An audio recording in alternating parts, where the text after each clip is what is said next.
Welcome to the Athletes in Motion podcast, from race to recovery, with your hosts, Tom Riegel and Kenny Bailey.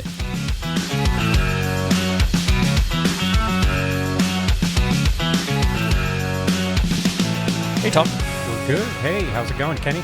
I am going well. How are you? I'm fantastic. I want to introduce you to Gerell Web. He is I Train 365. Is that right? That is correct. Hey, Gerell, welcome. Thank you guys for having me. What's up, Fit Fam? We are going to talk today about sort of a few things about motivation, how people kind of get and stay healthy. But I think let's just cover the elephant in the room right now, which is you are one jacked individual. Are you mad at the weights? Is it something you're angry with? Did they piss you off in an earlier life? What's going on? It's my magnificent obsession. I'm actually in love with the weights. I'm not mad at them at all. But, right. Yeah. That's funny. And you're a new father, so congratulations. New father, congrats. yeah. So if you guys got any tips, man, on how to get through this thing, please I got let nothing. me know. I got nothing. I got dogs. I got dogs. That's all I got. I got three yeah. kids in their 20s, and I tell you, it just gets more expensive. So it's not. So keep working. Keep working. Yeah. Yeah. That's not going away. Yeah, it's just it's less plastic, more expensive. That's kind of the way it goes. Yeah. So, incredibly, you're a coach, you're a lifestyle brand, you're a lot of things. Did you start out as a kid, as an athletic kid, or is that something that you developed over time? Tell us kind of was it something that you were just your family did, or is it something that you decided this is your journey? Yeah, so funny enough, man, I'm actually one of the few athletes in the family. Really? But I've always been an athlete. I've always loved playing outside. I've always loved football. I've played football since I was 7. That turned, into a collegiate career, a little bit of pro, and then kind of naturally transitioned into, what we're doing now. Never been the biggest, fastest, strongest guy, but I love the background. I love the work. I love the work ethic. So that's kind of how I got into this. And so my thing was always, because I'm not the biggest, fastest, strongest guy, I have to work harder. And because you may be faster, stronger, better athlete than me, then I'm going to outwork you to get where I want to be. Yeah. So that's kind of always been my mindset. What positions were you doing in football? I played cornerback and free safety. Okay. So, yeah. And would you play collegiately? I played collegiately at the Middle Tennessee State University. Awesome. Like Ohio State. Right? Yeah, but a little smaller. Yeah. But better. Cool. Yeah, right? Yeah. So what'd you get out of that? I mean, it's like you said, you weren't the fastest, you weren't the strongest. When it's an ethic thing, but at some point in time, it's also a size thing too, right? Yeah. So when you started, one of the things we want to talk about is sort of that fear, that thing that stops you from doing stuff, right? Yeah. So you're lining up against a person that's 60 pounds heavier than you, or can run half a second faster than you. They're gonna especially you're doing corner, right? Yeah. Yeah. So you got a receiver that's 6 inches taller than you. How did you kind of mentally make sure that you were in that game? How did you make sure that you're like, look, you may be taller, you may be faster, but I'm still gonna beat you? I mean, how did you develop that? I mean, that was exactly it. No one believes me when they meet my mother. My mother is probably the biggest shit talker you'll ever. Like literally, Yeah. She taught me how to talk shit. And I grew up in Florida, and so if you know anything about Florida cornerbacks, you got Deion Sanders. That for one, Sure, yeah. we talk a lot, Yeah. right?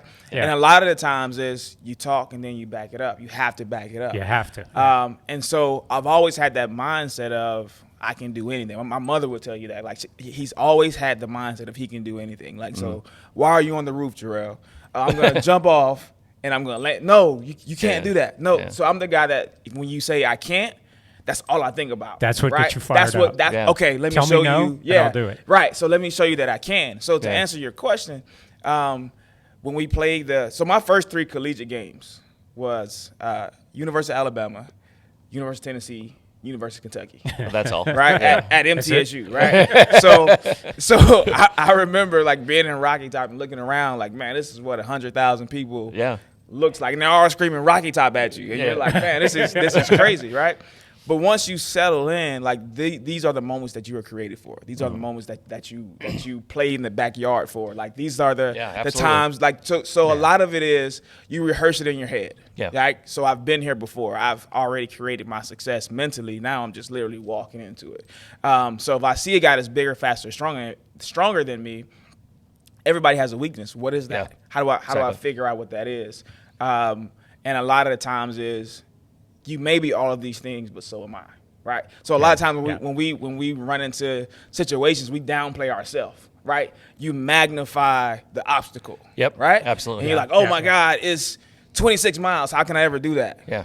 1 mile at a time, right? Exactly. It's literally that easy. That's 1 mile down. That's 2 miles down, right? So those things are behind you, and then not forgetting who you are and what you've already accomplished. And so if you are, starting out and, you find things are getting difficult, remind yourself of who you are. What have you already done, right? And if you've done nothing else, you've survived, right? Yeah. If you don't have a super long resume, you survived, right? Yeah. Out of 4 billion sperm, you were the fastest, right? You started your life off as a winner, right? You started life as a winner, there right? You go. We found our quote, right? Out of 4 billion sperm, you're the fastest. Gerell Web. Right? So just think about that, that's awesome. right? You started off as a winner, and you just have to keep doing that. Yeah, I mean, yeah. So I did my first Ironman. I thought it was it, right? I'm going to be an Ironman. I'm going to do this, right? And the next year, for some reason, fear got to me. Yeah. And one of the things that I want to kind of explore more. This is, by the way, this is a therapy session for me today. It has nothing to do with the audience. We do these things. It's all me, right? It's not really a podcast. Help me. Yeah, totally. But one of the things was I did a do not start at an Ironman in Arizona, and I'm embarrassed to say it. And I freaked out because I'm like, I didn't earn my way here. I didn't train enough. I'm not, I didn't put the hours I should be putting into it. And I'm like, I can't do this. I'm like, I literally had my wetsuit on. Yeah. This is a confession, by the way. I had my wetsuit on, ready to go, and I'm in a panic attack. And I'm like, I don't deserve to be here. Yeah. And that's the part that I'm trying to figure out. You've got a strong mother and a strong will, and you just leaned into it. Mm-hmm. For those people that face that sort of thing, and I sense.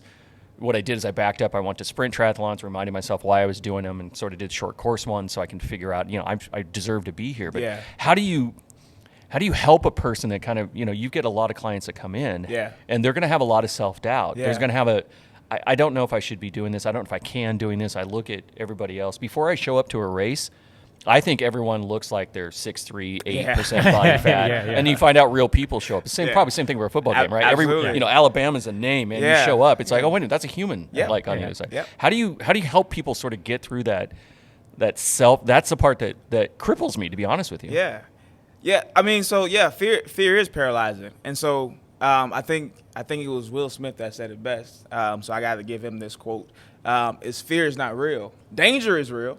But fear is not real. Yeah. Think about that whole experience.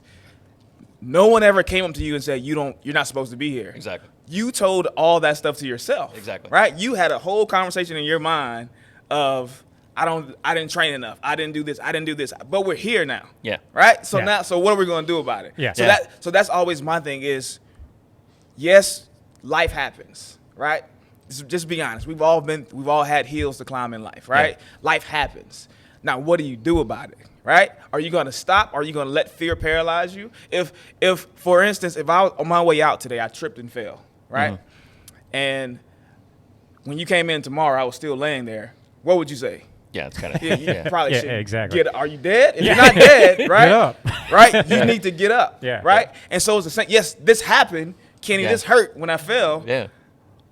But now what? Yeah. Right? Yeah. So it's the same thing in life with obstacles, with fear, is you're afraid. So you have to, the only way to conquer fear is to conquer fear.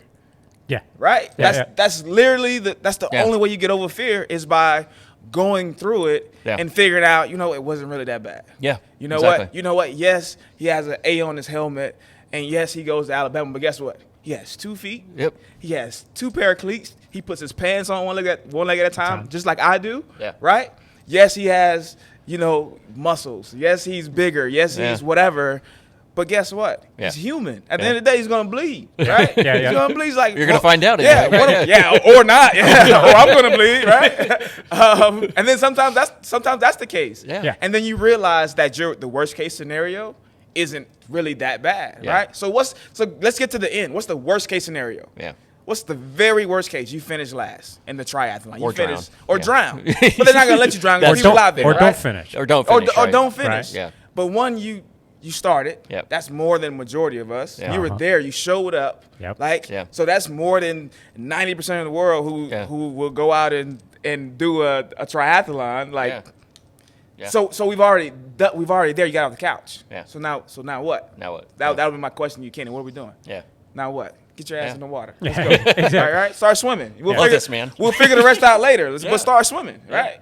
I try to encourage athletes to keep a journal, and then the training log, and in the training log, it has all the data and everything else that they kind of track, all of that, but also get them to put down their emotions, how they were feeling, what was going on a little bit. It just has to be short stuff, and then sitting on race morning, flipping through that book. Yeah. Yeah. And that helps get over that I don't deserve to be here Yeah, 'cause you kind know of what you've attitude, done. because you've seen it, That's right? your We resume. forget about the work Yeah. that we've put into it Yeah. to understand that I do actually deserve to be here, and Yeah. I'm going to take that guy. I'm gonna beat him. Yeah, and remove your feelings. Get your feelings out of the way. Yeah. Your feelings don't matter. Yeah. Right? Like I'm scared, good. Right? Yeah. I had a coach who always said, if you're not nervous before the game, that means you don't recognize the magnitude of the moment. Yeah. You don't know what's happening Excellent. right now. Yeah. Right? Yeah. Like you're somewhere else. Yeah. Yeah. So if you're nervous, that's a good thing, right? Yeah. I'm like literally before I go on stage, before I speak, before I came in here, I got nervous. 'Cause Yeah. what if I mess up? What? Yeah, yeah. What? You know Yeah. what I mean? Like, what if I don't give them what they're looking for? Yeah. But that's good. That makes sure that you understand what's happening. You understand the when I go for a run, Yep. like I get nervous. I get a little butterfly. Like, okay, I'm gonna run 5 miles. What if I don't make 5 miles? Like, Yeah. nobody knows. You know what I mean? Yeah, yeah, but yeah. but But me, you're still there, But yeah. like, what if I do it? Yeah. So I think a lot of the times is you get rid of your feelings. Yeah. Your feelings don't matter, and just start doing the work. Right? Yep. The way you run a race is 1 mile at a time, Yeah. one step at a time. Yeah, I love it. Yeah, for sure. So you started coaching. Is it? Yeah. It was kind of naturally fell into that. Or was it just so you started sort of?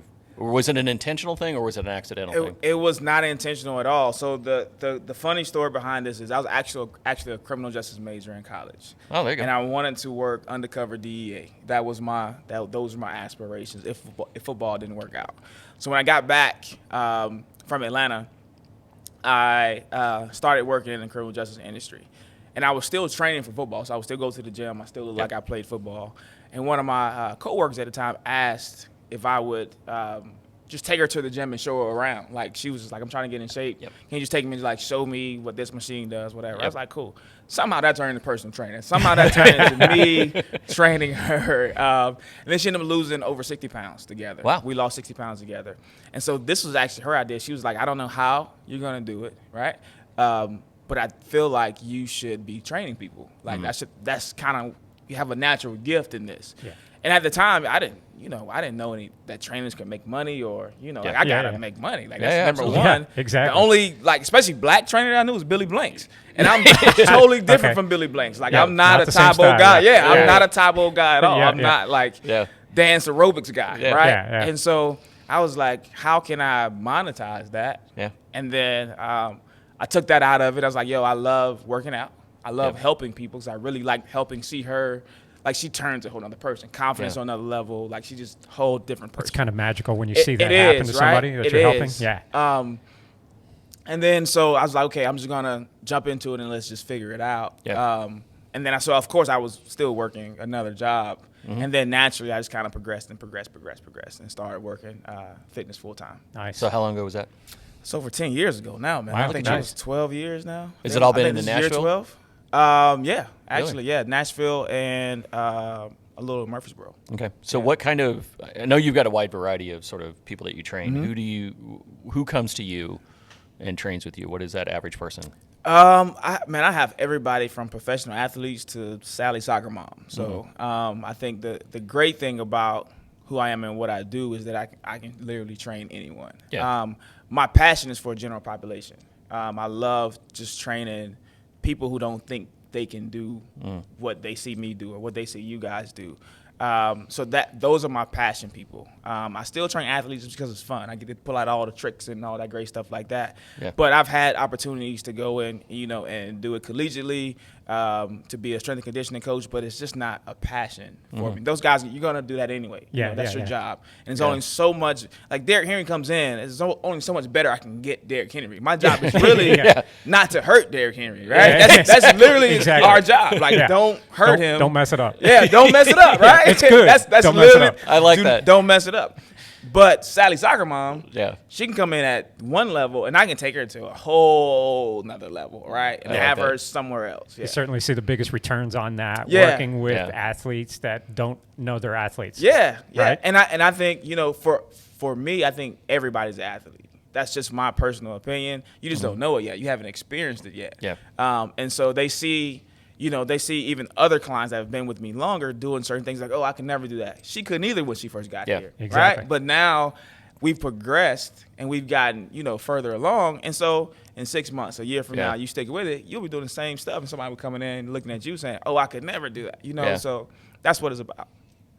So when you get those folks, do you see kind of a natural, is there sort of they start out nervous and afraid and then they sort of lean in? How do you see that progression occur? I mean, is there kind of a traditional, like it's progressing, or you can almost see this ahead of time? Like with Sally Soccer Mom, she comes in, it's going to be, okay, I'm nervous, I'm going to look around, I don't know what I'm doing, I'm going to feel embarrassed that I'm not lifting the weights correctly or not enough, and then I'm sort of leaning into it a little more. Can you talk to us about that progression of what that looks like from sort of crap, what did I think I was doing, to now I'm fierce? So yeah, I mean, I think it's like going to the doctor, right?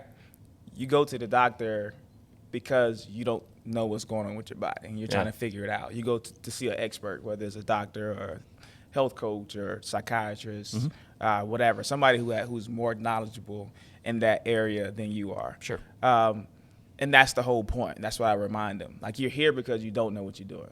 Like, right? And that's okay. Yeah. Everybody's here. And that's okay is the key. Yeah. Right? It's okay not to know. Yeah. You're in the hospital because you're sick. Yeah. But guess what? Everybody in the hospital is sick. Yeah. Besides the doctors, right? It's not just you.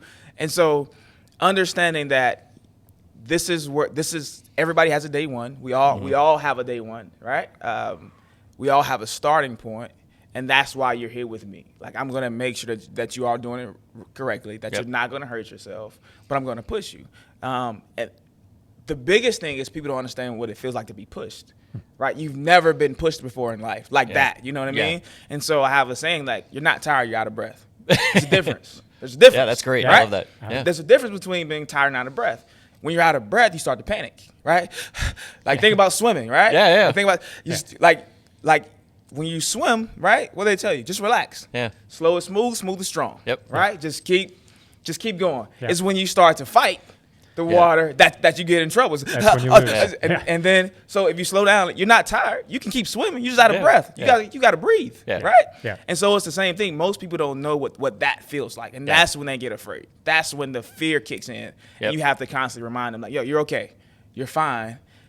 It's doing what it's supposed to do. Yeah. Just right? breathe. Just breathe. Yeah, just breathe. That's literally, if you just keep doing that, you're going to be just fine, right? If you just keep breathing, slow that breathing down, remind yourself, and learning to talk yourself through things, right? Mentally. You guys will enjoy this. I did a sprint triathlon. Nice. It's been a year ago now, I think, or maybe 2 years ago. The swim kicked my ass. Yep. Right? I'm one big muscle. I sink. If I'm not moving, I'm going to the bottom, right? Yeah. And so, I trained. I did everything I was supposed to do. For whatever reason, that morning just wasn't my morning, right? Yep. And so, my coach at the time, like, he was there. My wife was there. She, she knew I was doing it, but it's totally out of my realm. Like, I've never done it before. It was like, yo, I'm going to do this triathlon thing. And so my wife is watching me, right? And so I'm struggling. Yep. I'm struggling on the back half of the swim. And she's telling my coach, James, you got to get him. Yeah. Because if you don't, he's going to die out there, right? Like, if you don't get him, he's not going to quit. He's not going to surrender. He's going to die trying to finish, right? Yeah. And James was like, he's fine. Like, I trained him. He's cool. He'll push through. Yeah. But my wife had never seen me struggle. Like physically, she's never seen me struggle in anything. Right? For a guy that's always been the guy that doesn't, right? You're the one leading. Yeah. And now, so that's why she freaked out. Like physically, she's like, oh, he can do anything. I'm Superman, right? Until I'm not. Until I'm in the water drowning, right? And she's like, yo, you got to go get him. Yeah. And so, like, when she was telling me the story, my coach was like, they were talking about it afterwards, and of course, I finished. Okay, let me make sure I finished. Well, I got here. out. I'm here. I didn't have to get rescued or anything like that. I finished my swim. It wasn't pretty, but I finished. And when she was telling me the story, I was like, yo, that is how, if I die today, that's how I want to be remembered. Yeah. He didn't surrender. He died fighting. Yeah. Right? Yeah. And so the fact that she knew that about me, that was a personality trait. Yeah. Was big to me. Like, yo, whatever I do, that's the legacy that I want to leave, is that he didn't surrender.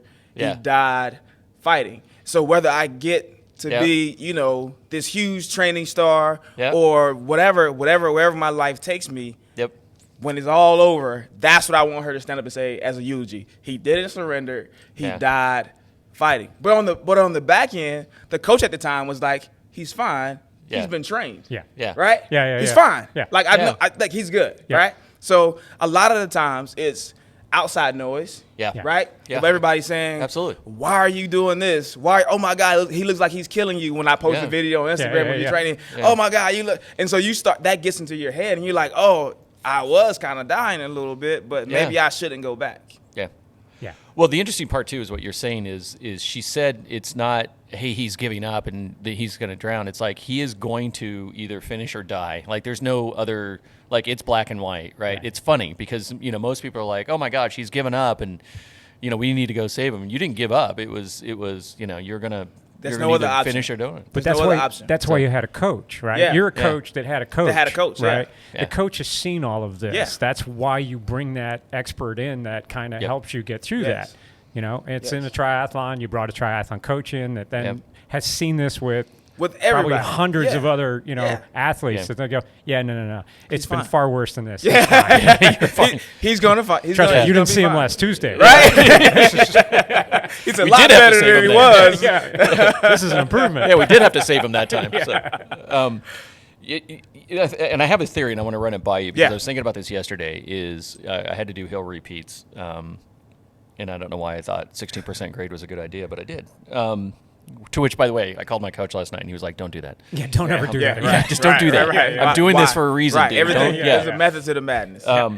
But I was kind of think there's sort of this, people ask about endurance and like how do you become an endurance athlete and all those things. That's crazy. And I think there's kind of like 3 phases, and I'm going to run this by you. Tell me if it's correct. You have that first phase, which I think most people stop at, and I think this is what you're talking about. That first phase is I'm going to have to get to uncomfortable, right? It's going to be painful. It's going to hurt. That first part is generally where either people stare it down or they walk off, right? And then you get to that phase where you're uncomfortable. And for endurance athletes, this is my theory, that you just stay in that uncomfortable zone as long as humanly possible. You just plateau right there. It's not going to get any better, but it's probably not going to get much worse. Right. And if I can stay in that spot, that plateau, for as long as the race, and I'm going to have a good race. The second I move off that plateau and it gets into oh shit mode, that's when people start crumbling, and that's when you get the, I bonked and I do whatever. It's sort of that. I guess I'm asking you, when you get new folks that come in or folks that are returning that have an expectation, because that's another thing, is athletes that, realistic. Yeah, it's been like a year and a half, especially now, right? They're coming back and they're like, 2 look, I weeks. used to bench this, or I used to run this speed, or I used to be this fast, and no longer that. Yeah. How do you get them past that sort of? First off, do you believe in the theory that there's that kind of once you're uncomfortable, you stay uncomfortable? And then secondly, is that the part that you just got to get them through to say, yeah, it's going to hurt, but you're going to be hurting only for this amount of time? Yeah. Trust me on this one, right? Let's get you that plateau. It's not going to get better until the end of the workout. Yeah. And then once at the end of the workout, you're good. You're either going to, like you said, you're either going to get much, much worse, or you're going to be done and you'll be happy. Is that kind of? Yeah, I think you're definitely on track there. I think the biggest thing is, is being uncomfortable or being comfortable being uncomfortable. Right? I think that's the biggest thing. And at some point, okay, don't take this the wrong way. Yeah. Endurance athletes are crazy. Yeah. Oh, yeah, yeah. No. We know that. He said, we know that, right? So what I'm saying is a mental thing. Yeah. Right? Yeah. It's no difference, right? 26 miles is 26 miles, right? But it's not that you can't do it. It's just, I don't want to run for 3 hours. Yeah. Right? I don't want to do anything. 4. It's or 4 or however long, right? 5, however long, right? I think that's the biggest thing. Is like when you look at it at the end of it, it's like, man, I got to run for 4 hours. Like, I don't want to do anything for 4 hours. Like, there's nothing in this world I want to do for 4 hours straight. Yeah. Right? But run, right? So you're going to go run and then bike and then swim, or swim, bike, run, like all at one time? Like, that doesn't sound like a good time to me. You know what I mean? Most people think that way, yeah. Right? And so it's a mindset. And the mindset is we're so comfortable in life. And that's great, right? Yeah. That's great. But if you really want to be great, you have to be okay with being uncomfortable. Yeah. Totally, yeah. You have to. It's not who you are when things are going well. It's who you are when the shit hits the fan. Yeah, exactly. Right? Like when you have blisters on your feet. Yeah. Right? When it is pouring down raining outside. Yeah. When it is 100 degrees outside. Right? Yeah. So you don't allow your conditions to dictate what the goal. Your goal is the goal, and it takes what it takes. Right? Yeah. It takes whatever it takes. That's what it takes. Yeah. Right? The goal is the goal. If it takes you running in the rain, if it takes you running in 100-degree weather, that's why we have the recovery lounge. There you go. See, same as Floods, right? Same as Floods. You come in here, you get your recovery, you get hydrated, and then you can take your ass on the run the next day. Right? Yeah. There are resources for you along the way. And so what I tell people is it's a process, and you have to trust the process. Right? And it's going to get hard. It's not going to get any easier.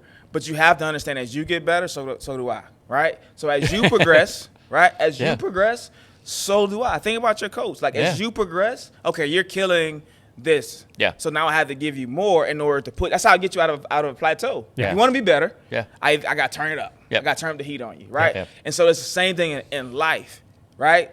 God, universe, whatever you believe. When you say, yo, I want to be better. I want to be a better dad, a better businessman, a better husband, or whatever.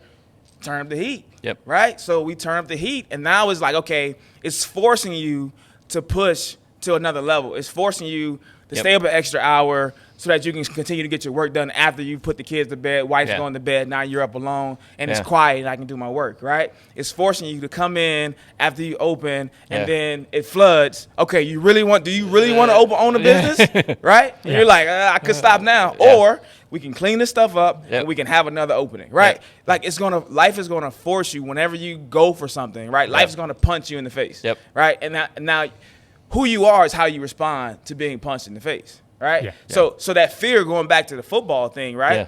So even in practice and 2 days and things like that, our coaches would take biggest guy, smallest guy, line them up, right? And we just want to see, is the big guy who we think he is, right? Yeah. And who is the small guy, right? Because we don't know yet. Yeah. So maybe he's stronger than we think he is, and he knocks the big guy out. Yeah. Or maybe the big guy kills him, right? But will he get up and do it again? Yeah. Right? Yeah. And so that was my biggest thing is, yes, you may hit me.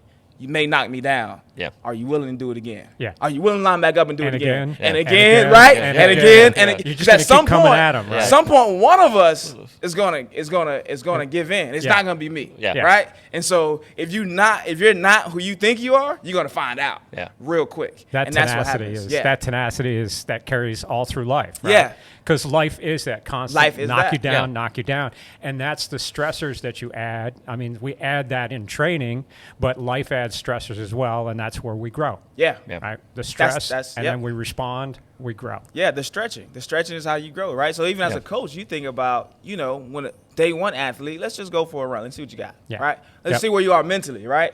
Yeah. Okay, I'm going to set the pace, right? Keep up with me. Yeah. Right? Do you try to keep up? Are you the guy who will pass out to keep up with me? Yeah. Or do you say, forget it, bro, I can't do it, right? Yeah. So who are you? Now let me know how to write your program, right? Because now I know, okay, if I tell Kenny, hey, Kenny, 6% incline, Kenny's I'll do 16%, right? So now I know, okay, he's that guy, right? 5 is good, 25 is better. Right. Exactly. Right? Very logical, by the way. Right? And so that, more is not always more. More is not always better. Yeah. So now I need to dial back because I know Kenny is that guy, right? So now I know if I tell him to do something hard, he's going to do something hard, right? So I don't have to worry about checking in every 10 minutes with, hey, did you go for your run today? Yeah. I know he did it, right? So it tells you how to coach people. And I'm sure you've seen that with your athletes as well. You're coaching. There's 4 or 5 different personality types. Oh, yeah. Right. And you can almost, by the conversation, you automatically know which group they fit into. Yeah. Now that you've coached for long enough that you go, oh yeah, I know how to handle this. I know how to handle this one, and I know how to handle this one. Yeah. So even my consultations, I call them a fight or flight workout, right? Mm-hmm. And so, like that first workout, I'm gonna kick your ass. Yeah. Right. And that's only to see who you are when you get tired. Right. I believe that you are who you really are when you get tired. Yep. Tired, hungry, sleepy. Right. Yeah. That's when you become who you are, right? Yeah. My wife is, when she gets hungry, she's a horrible person, right? My wife says that about me. Right? Like, exactly. She just hands me some food. Yeah, it's like, yo, if you're hungry, babe, just tell me. We got money. We can get some food. Just tell me that you're hungry. You don't have to be upset. Yeah, you don't have to be upset with me. Just tell me you're hungry. And so when you're tired, hungry, that's when you are who you really are. So that's why I push people. And I always, at the end of the work, I say, yo, if you finish the day, it gets easier now, right? I just want to see who you are when you get tired. Will you push yourself or will you quit? Yeah. Will you curse and push? Do you complain and push? Do you just complain? Like, who are you when you get tired? That's what I want to see, right? And that lets me know, 1, if you're a good fit to be a client. 2, how to program for you for your off days. Because if you won't push yourself when you're not with me, then that means you need to be with me more, right? So that's my suggestions on how often we should train, right? And then just what kind of personality. I have some clients that need me to be, a jerk, need me to yell, curse. Some people like that. Some people that drive some people.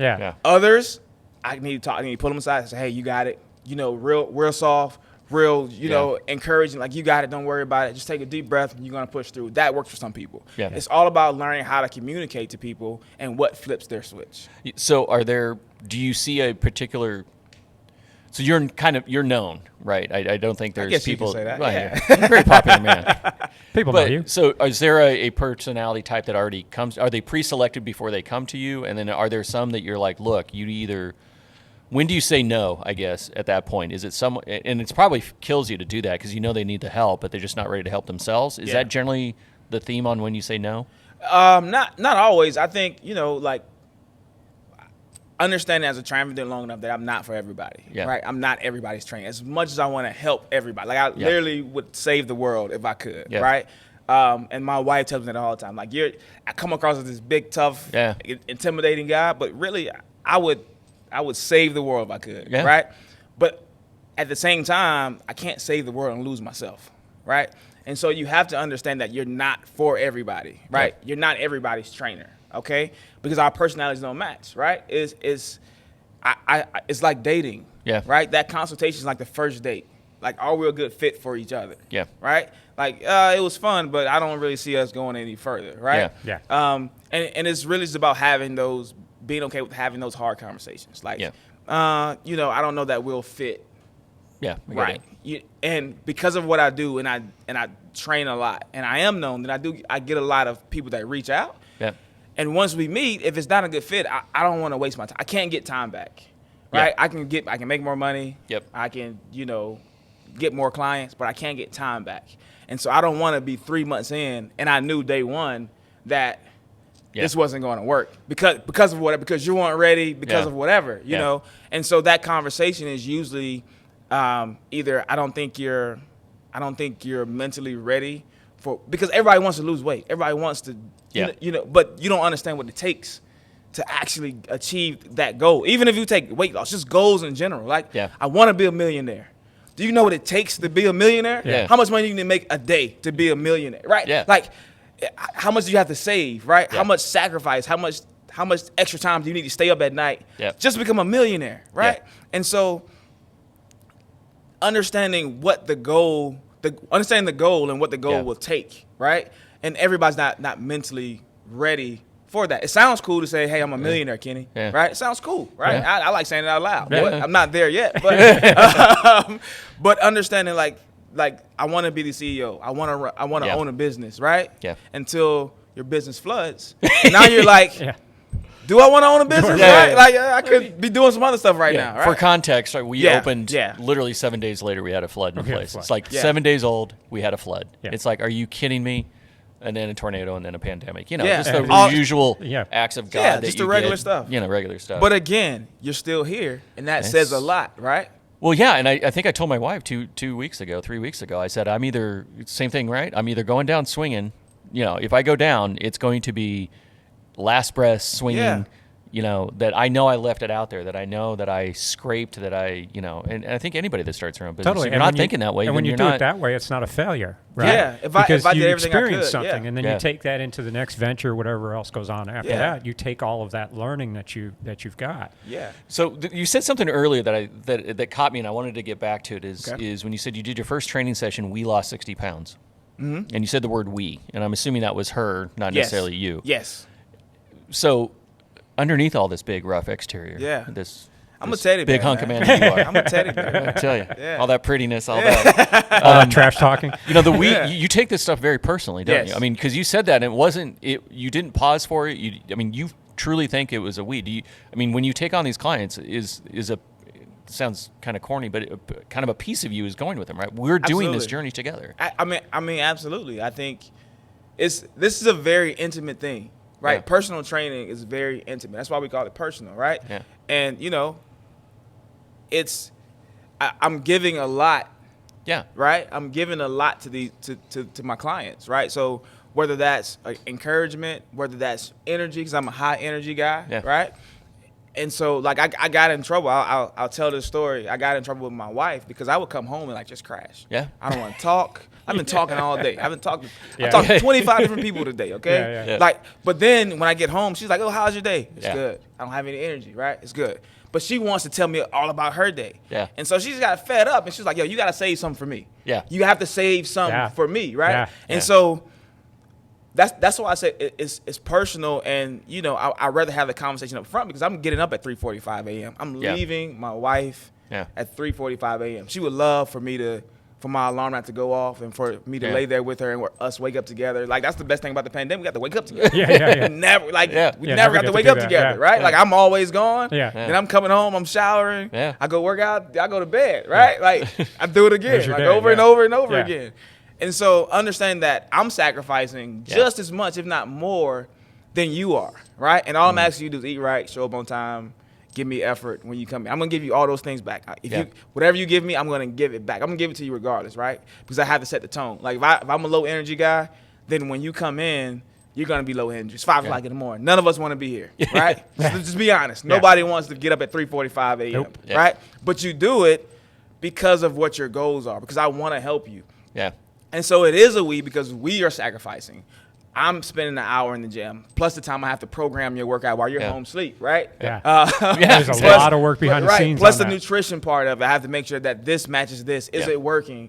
The energy that I have to give you when you show up. The energy that I have to give you when you come in and you tell me about your wife or your marital problem, or your boyfriend cheated on you, or all the psychology part of personal training that people don't that we don't talk about. There's a huge emotional hit that we have because you come in and you're doing whatever's going on in your life. Like, work is hard today, so you come in with an attitude with me. Like, I haven't seen you all day. It's not my fault that you had a bad day at work, right? So, but I have to deal with that. And I have to find a way to work around that. That takes a lot of energy and emotion, and so.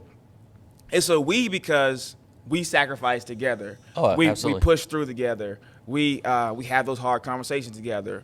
You're dependent on me just like I'm dependent on you, right? If I went in and robbed a bank in a recovery lounge hoodie, right? You're gonna see the recovery lounge. Yeah. And so I tell people all the time that you're my billboard. Yeah. Like, if you're a client of mine, when you say I train with Gerell, that has to say something. Yeah. Right?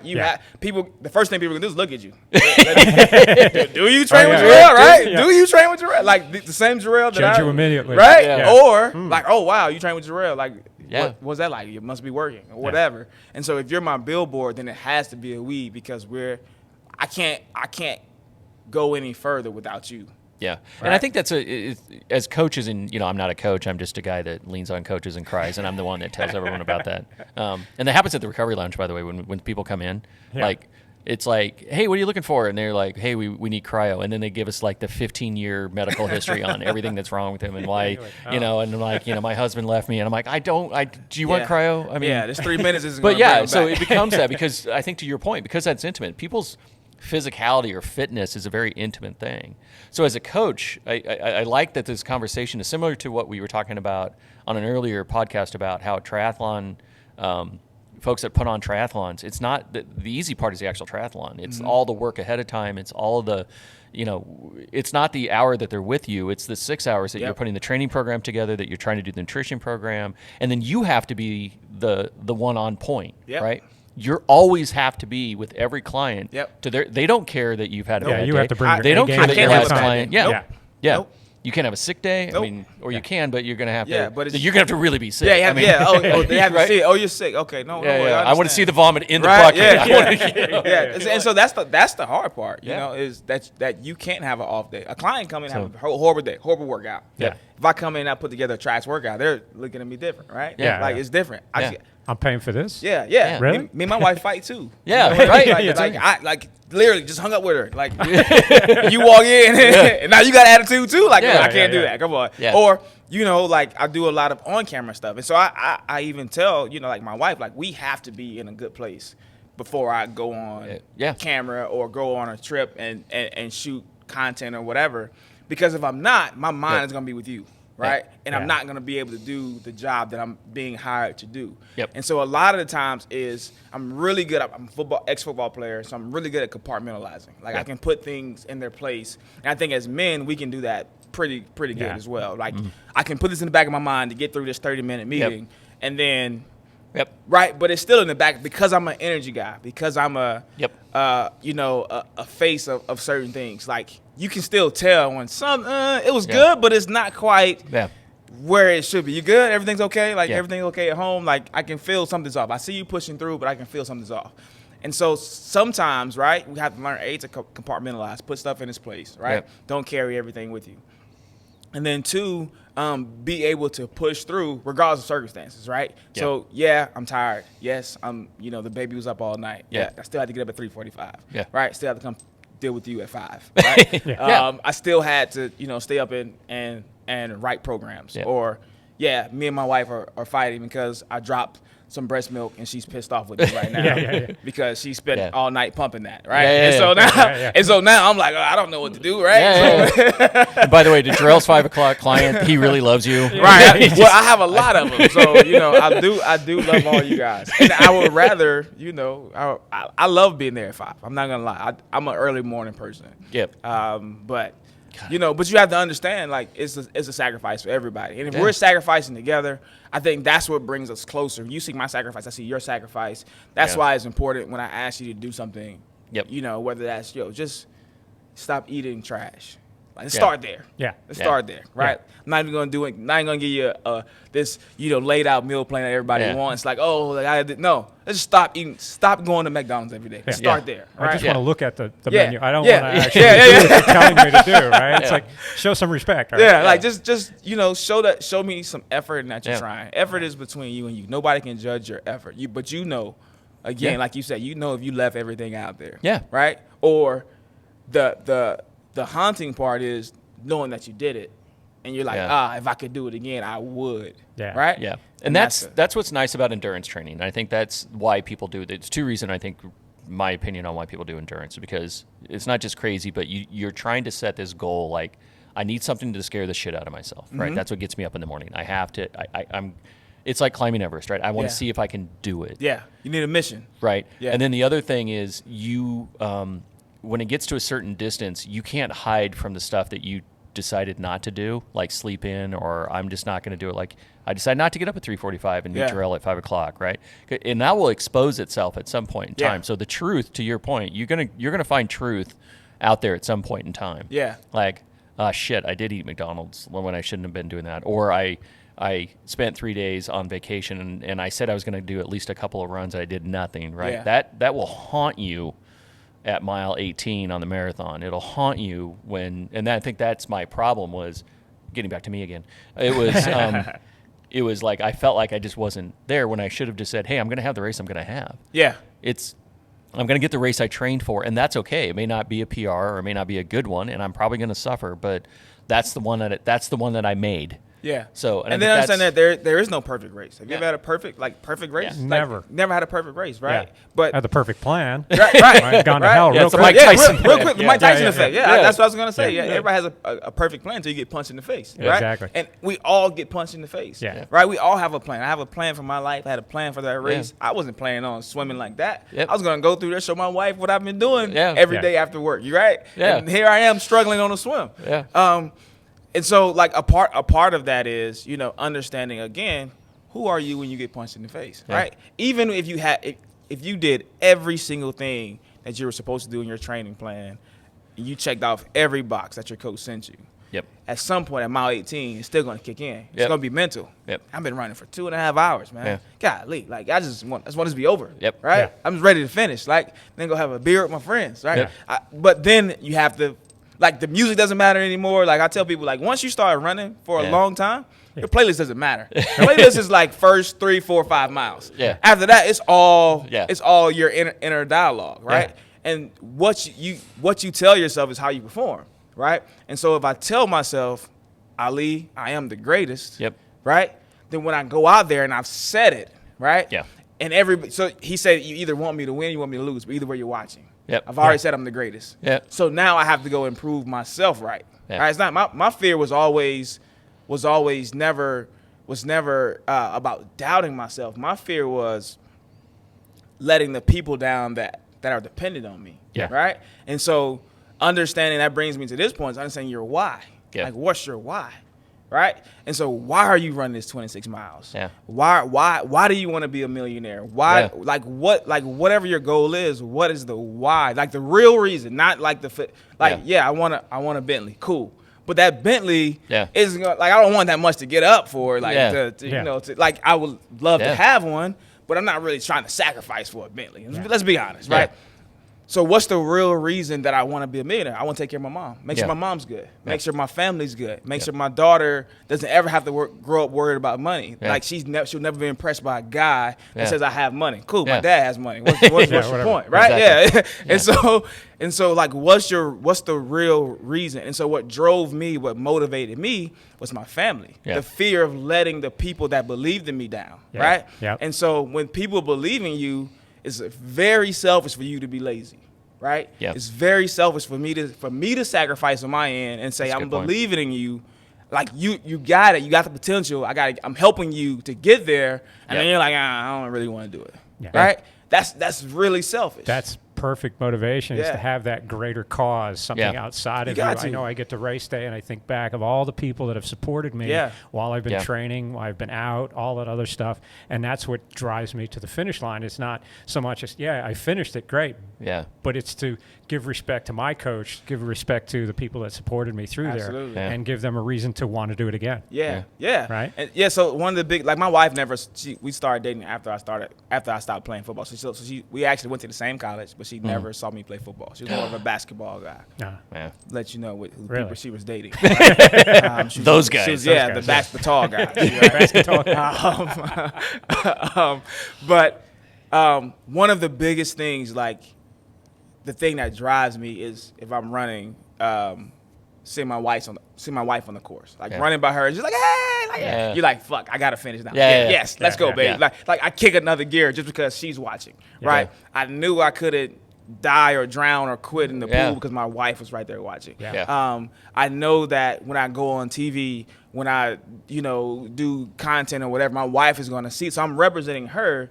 And so when they say, oh, you're married to Gerell, I want her to be able to smile. I'm like, that's my husband, And so that's my why. Like, my mom, like, sending her stuff that I do. And she's like, it blows her mind. Like, my grandmother doesn't have any clue what a personal trainer is, right? She's like, people pay you to work out. Like, why don't they just do it on their own?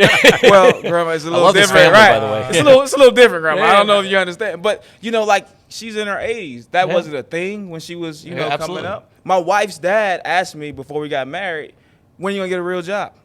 So when you gonna stop playing around and get a real? This is it, brother. Like, this is it right here. I'm break it to you. Right. hate to be that guy, but this is it. But he also is coming from his experience, his context, what he sees on my Facebook or Instagram. He just sees me go work out, so he thinks I just go to the gym and work out all day. Yeah. Bro, that was just That's some easy. highlights of my day. Like that was an hour. So he doesn't see all the behind the scenes stuff. Well, he does now, but initially he did it. And so a lot of it is, like showing people that it's possible, right? Like where I'm from, that we don't have personal trainers that make it. Like you're either an athlete or you're a rapper. as a black guy, right? You're an athlete or you're a rapper. Those are the people that we knew that made money, right? Yeah. I didn't know doctors. I didn't know the millionaires that I knew. They came back because they had just got drafted, right? Yeah. Got it. Just made it to the NFL, right? And so those were our goals. Those were our aspirations growing up. So the only way I knew to take care of my family was either rap or go to the league, and I couldn't rap. So please tell me you tried it. Did you try it? What? Yes, absolutely. There's some hidden gem someplace. Horrible. No, like I threw it away. Oh, right? damn it. I did it on a gotta be something cassette. somewhere. For the people. Anybody listening, if you know tape. Gerell Webb's earlier works, man, I tried it, but we'll pay big dollar on right? this podcast. I'll pay you big dollars not to. But so football was always my thing. Yeah. But it was always bigger than me, which brings me to another point, like when it didn't work out, right? Yeah. And sometimes things don't work out, especially right now we're in the middle of a pandemic and a lot of people had to pivot, right? And so it didn't work out. And this just hit me like 2 years ago, right? It wasn't because I didn't make it in football. It was because I wasn't able to do the things that I promised my mother I would do for her. That was the hard part for me, okay. right? Yeah. Like, so I can call my mom right now. She'll tell you I had one goal my whole life was to make it to the league. Yep. The only reason, well, not the only reason, but one of the main reasons so I could retire my mom. Mom was a single mom, 3 kids. So you can imagine what that struggle was like. Absolutely. My only goal was to make sure her life got easier. Yeah. And because I didn't make it, she had to continue working. Yeah. Right. And so that's the part that I took hard. Yeah. Right. Okay. That's the part that I internalized is that I let her down. Yeah. Right. She still has to wake up and go to work tomorrow. She still has to, quote unquote, struggle, even though she's not. She's definitely in a better place than where she was when we were growing up.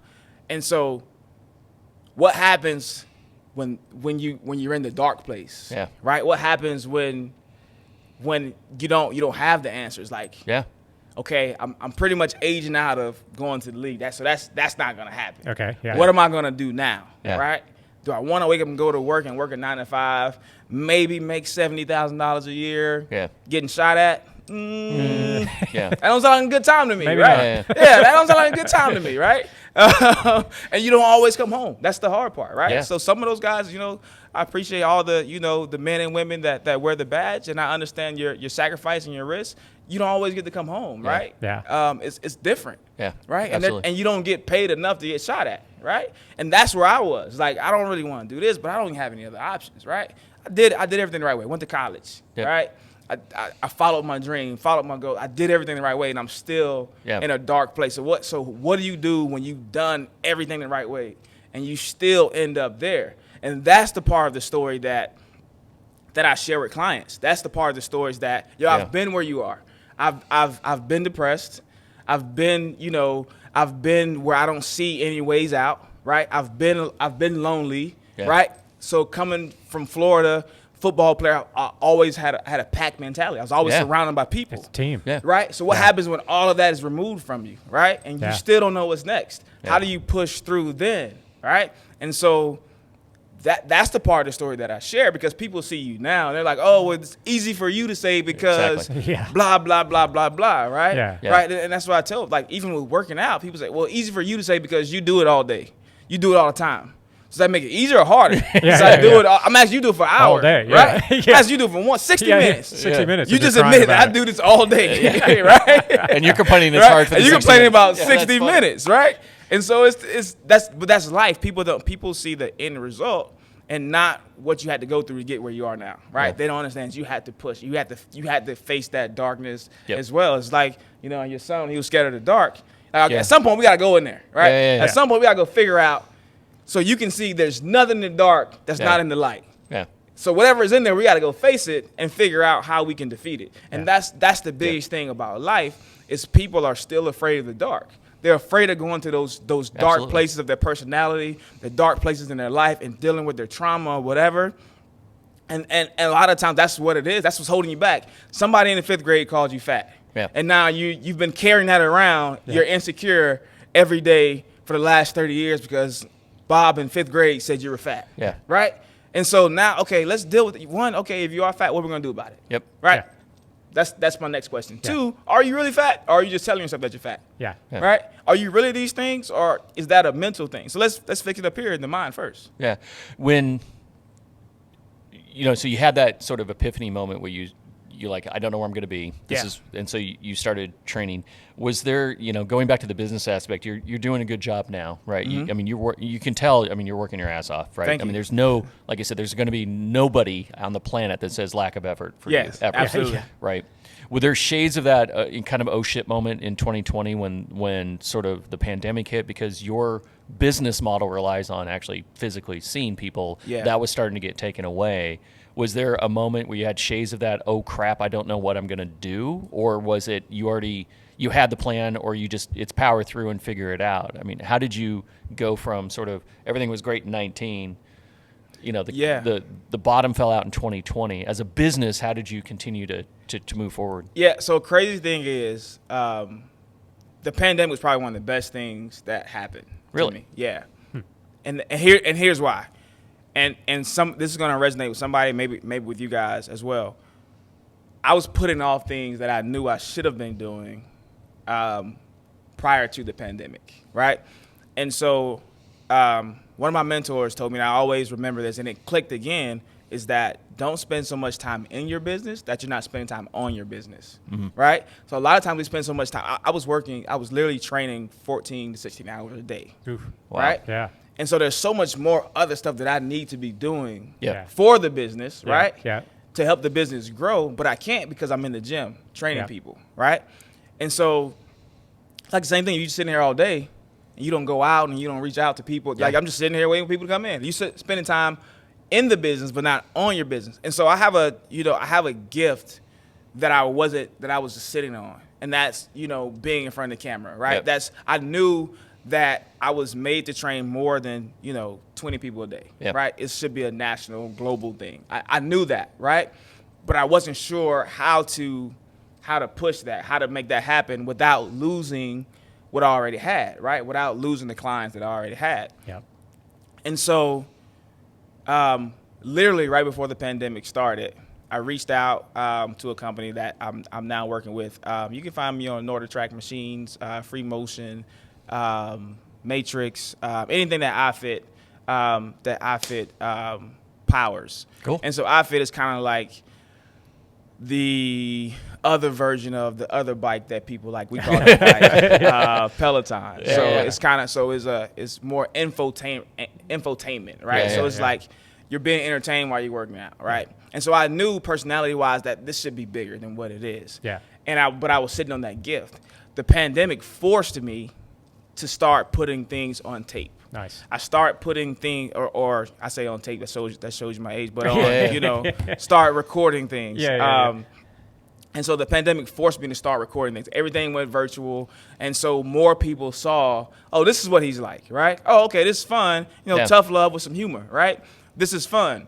Sent out some audition tapes. They loved it. Called me right back, right? Awesome. Yeah. So now I'm doing that. So now that's taking it to a whole nother level. And so a lot of the times we're sitting on our gifts because we're doing, that's not that I don't like personal training. I love personal training, but I also know I could be doing more, right? And so, yes, I'm doing well in personal training, but I also know I could be doing more. How do you and reach that's more people? And that's the hard part. It's like, I'm doing a lot now, and I should be doing more? Like, you want me to do more? Like, I ran the 10 miles you told me to run. Yeah. And now you want me to run 12 tomorrow? Yeah, I just ran 10. yeah. Like, so it's understanding that there's always another level, right? We never reach. There is no finish line. Yeah. Right? In life, there is no finish line. That's what I preach. I tell people, like, they can say, okay, when do I get to? You don't. When am I done? Yeah. When am I finished with dead? this? Yeah. You're not. You're like, I still go work out every day. I still train like my phone's gonna ring and someone's gonna call me to come to training camp. right? It's not gonna happen. But in my mind, that's how I like to train, so I still train that way. And so understand that there's always another. You're never there. Yeah. Right? You're doing good. Yeah, you're doing great. You're successful. But guess what? There's another level of success. Jeff Bezos showed us that. We thought he was rich before. Pandemic happened. He was like, that's not money. Just gave my ex-wife $18 billion. It's nothing. Nothing. Like, I'll make more. I'll make that back. I'll make that back. That's nothing, right? So there's that's next always Tuesday. another level. So you hit iFit now, so that's a So that's the thing. I'm on iFit Nice. now. Like I said, you can find me on any NordicTrack machines. That is freaking cool. Yeah, That's man, great. it's great. You know, what's kind of interesting is the analogy almost is like you said, you were in your business and you were every day you kind of wake up and all of a sudden it's like Wednesday, right? And you're like, man, I told myself I was going to do this week and it's getting towards the end of the week. And I think that's a similar analogy to people that are trying to get ready to, you know, like I think I want to change my life and get more fit. Is they look up and it's, you know, Wednesday, Thursday, and I've been meetings all day. Time and, keeps you know, I rolling. said I was going to do that. And it's kind of an interesting thing how that analogy kind of applies, right? That every once in a while you just got to take stock of yourself and figure out, okay, is this really where I want to be? If this is not where I want to be, change it. Yeah. Even Even if you're doing well. Like Yeah. even if you're doing like you can be doing well. I'm like, okay, Yeah. I want to kind of pivot. And this Cool. is the perfect time to pivot. Take advantage. Like you can't allow so many people just sat around and it's a pandemic, I can't do, I shouldn't, you know. But you can't allow the circumstances to dictate your goals. Yeah. Right? It's never gonna be the perfect time. Yep. It's never gonna be the perfect time to call me and say I want to lose weight. It's Yeah. never gonna be a perfect day for that. Exactly. Because you're gonna have to face that, right? It's Yeah. never gonna be a perfect time to open a business, to launch something, a new product. It's never a perfect time. You gotta do it, and you figure out you figure it out And you on make it the work. way, Yeah. right? Yeah. Like it's never, like you said, it's never gonna be a perfect race. Yeah. You just have to figure it out and maneuver through that race, whatever that is today. Oh, my swim was a little slow, or my legs just feel. Yep. Okay, now what? But I'm out here, so I gotta go ahead and push through it. Yep. And we just figure it out while we go through it. Yeah. Yeah. That's awesome. I would totally relate to all of that, and I'll share that's why I love endurance sports is fact that it never goes right. Yeah. You have everything going solid, and it's like I like operations, I like workflow, I like things that flow through. So I figure out what's the next step. Okay, this didn't happen.